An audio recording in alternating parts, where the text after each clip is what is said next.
What's going on, everybody? It is your host, Dr. Splash. And today we are doing a sponsored video. Shout out to my guy Moon, who's also a moderator in my Discord server. He wanted to see Blade from Marvel Comics run a fictional vampire gauntlet. Like, how does he do against other fictional vampires? And so I consider this a battle swap because essentially Blade's inheriting the beef for 10 different verses. We're going to go through 10 rounds. I'm going to first break down Blade, and then each round I'll break down who he's facing and how I think it goes. Essentially, we're going to consider this story to be like if Dr. Splash appeared to Blade, told him he had to hunt 10 different types of vampires throughout the fictional cosmology, and then I sent him on his way after he gets to prep in Marvel. So with that in mind, I hope you guys enjoy. Smash the like button, 400 plus likes if you love these battle swaps and gauntlet video ideas like this. And without further ado, let's begin. Now first, to discuss the likes of Blade.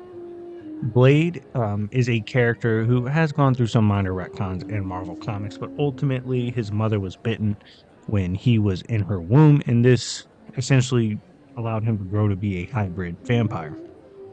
Doesn't really have the major setbacks of a vampire, while having all the incredible basically pluses or bonuses to being a vampire physically. He's able to resist a plethora of things, everything from mind control to poisons. He has regen as well, and his nature allows him to have stats as well, to the point he can outright blitz and just ragdoll Deadpool. He can hang with the likes of Silver Surfer when he was wearing the Boy Thing armor. There's a lot of he easily could have taken down Wolverine when he went against him, but Wolverine helped him in the past, so he didn't want to neutralize him. It was kind of complicated. The point is, physically, superhuman wise, he's up there with the best of the quote street tiers in Marvel. And when he preps or he has other weapons and devices, he's vastly more capable.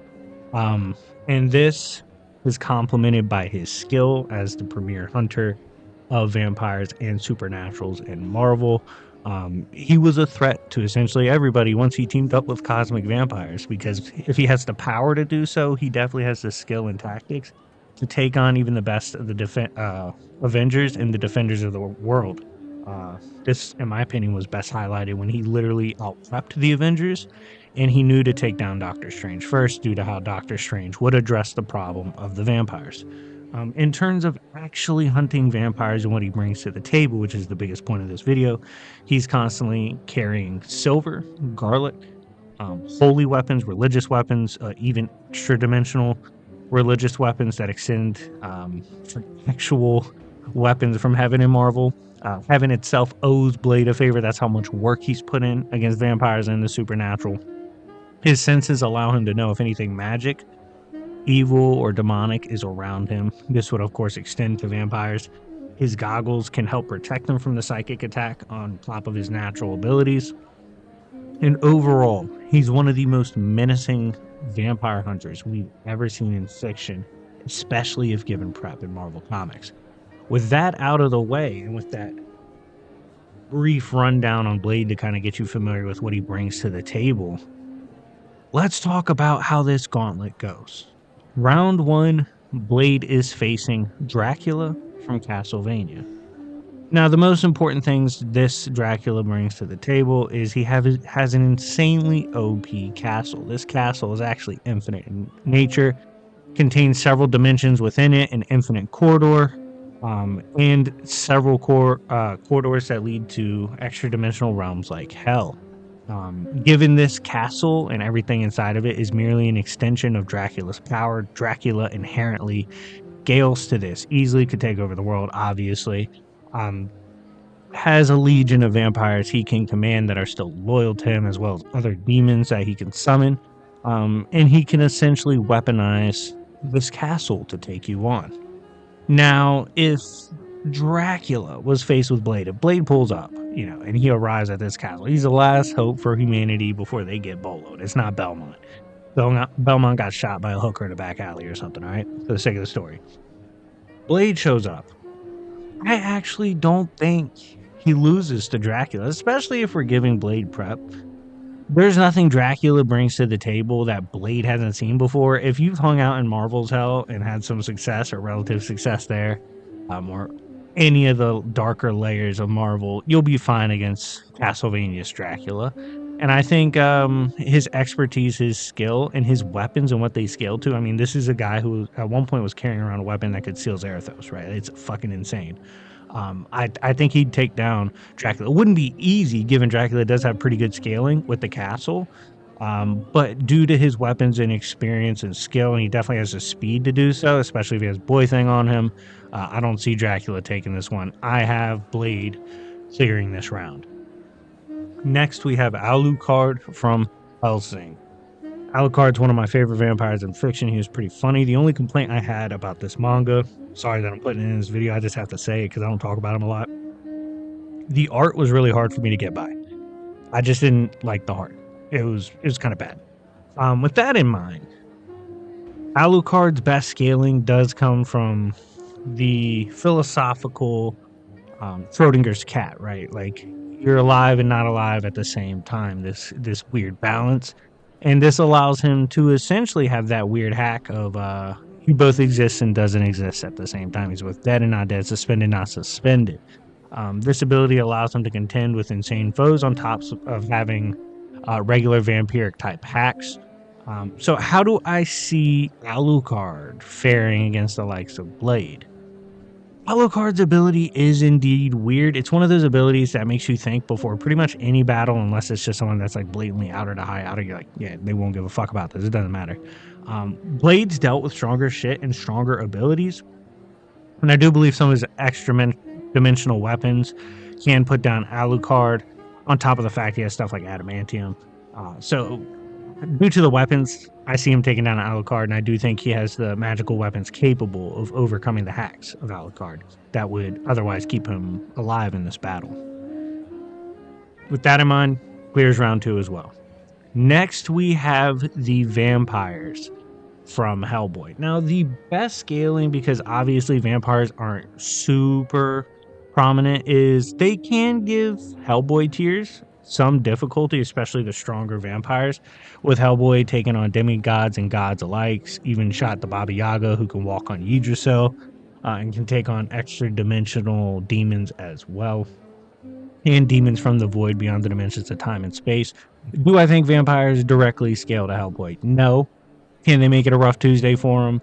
Yes. Does that mean they can make it a rough Tuesday for Blade? Yes and no. I think base to base, Blade and Hellboy, I think Hellboy beats Blade. But I also, like, obviously Hellboy beats vampires. And I think Blade would do the same in the Hellboy verse.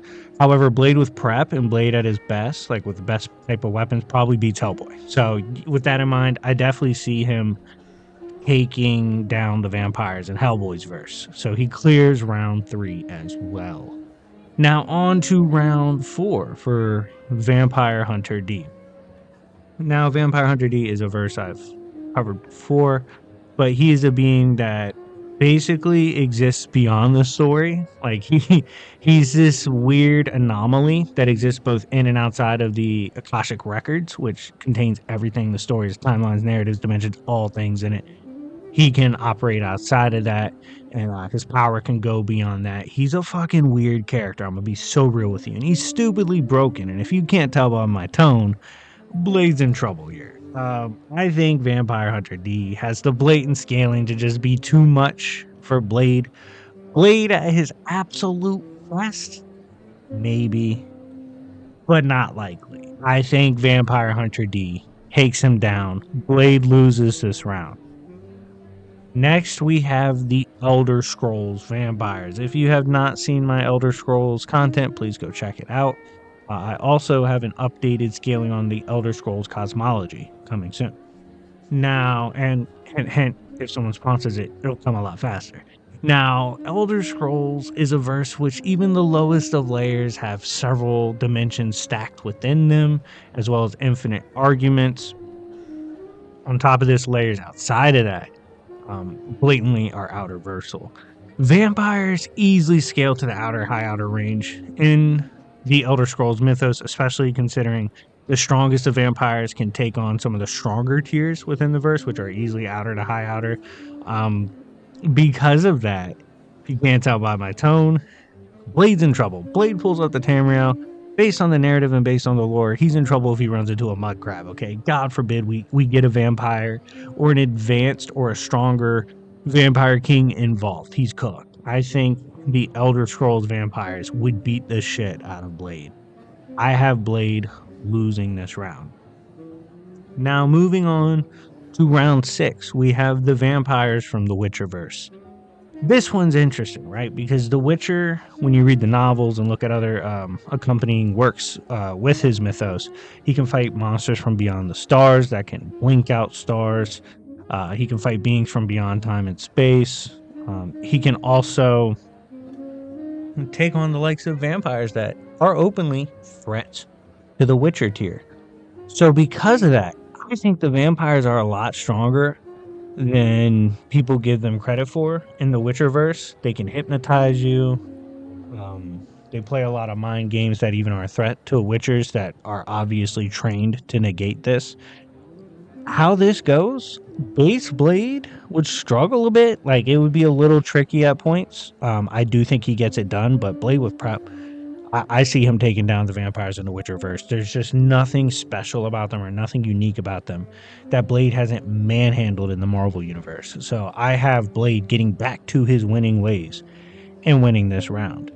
Next is, personally, pretty much the vampire movie and series I grew up with, right? The Underworld vampires.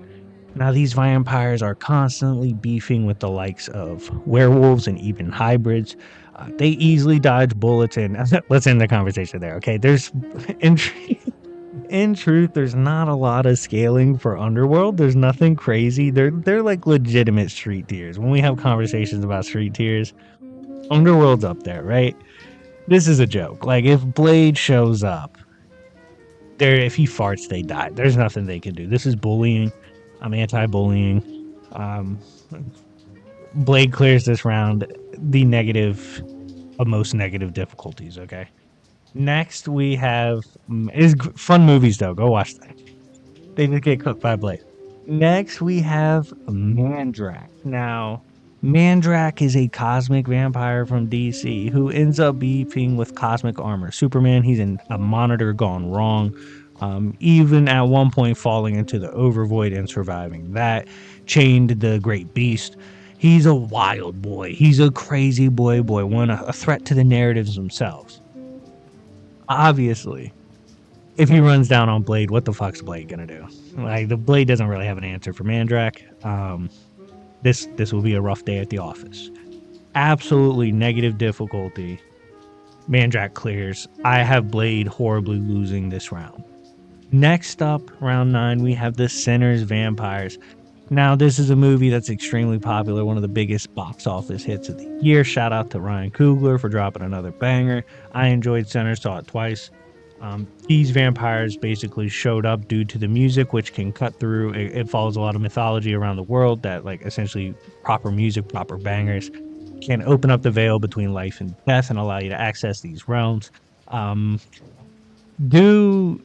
Due to that, we see them interact with humans, and I'm not going to lie, the humans kind of hold their own. These are conventional vampires. Nothing too special in the scaling department, and because of that, Blade can show up with no weapons, just vibes, and do work. Remick would be in trouble. It belt to ass. Belts. Absolute ass. Nothing they can do. This is probably the worst ass whooping on the list. Blade clears 0 diff.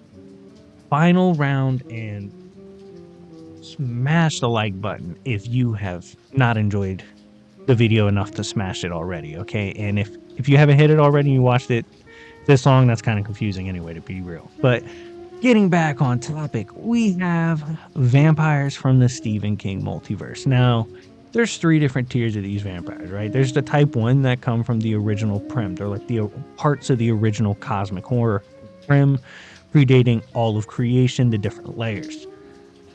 Then there's type 2. Type 2s were the ones that were bit by type 1s that came from the Prim. Therefore, they kind of carry the sauce, but they don't really have that sauce. And then you have the type 3s. These are the bums. These are the ones bitten by type 2s. You were bitten by the ones that had the fake sauce. You definitely don't have the sauce, okay?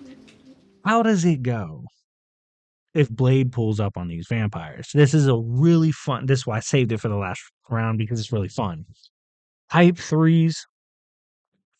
I will fully concede the King multiverse can get super crazy with the scaling. You can get into that whole one atom is multiversal and infinite high hyper, all that shit. Great. A lot of fun. I appreciate you. But if we're not going for that for the basic of basic characters, type threes, I don't see Blade struggling with. These are more so conventional vampires that we associate with like bullying regular humans, but someone like Blade would run through. You then have the type twos. These are a lot more dangerous. While they don't have the OG sauce from the Prim vampires, they do have some of the sauce. So I think high end Blade base or Blade with some prep to take these down is more likely. Now, the top tiers, the Prims, Blade's cooked. These beings, like King outright says, they started AIDS in the real world. They impact the real world.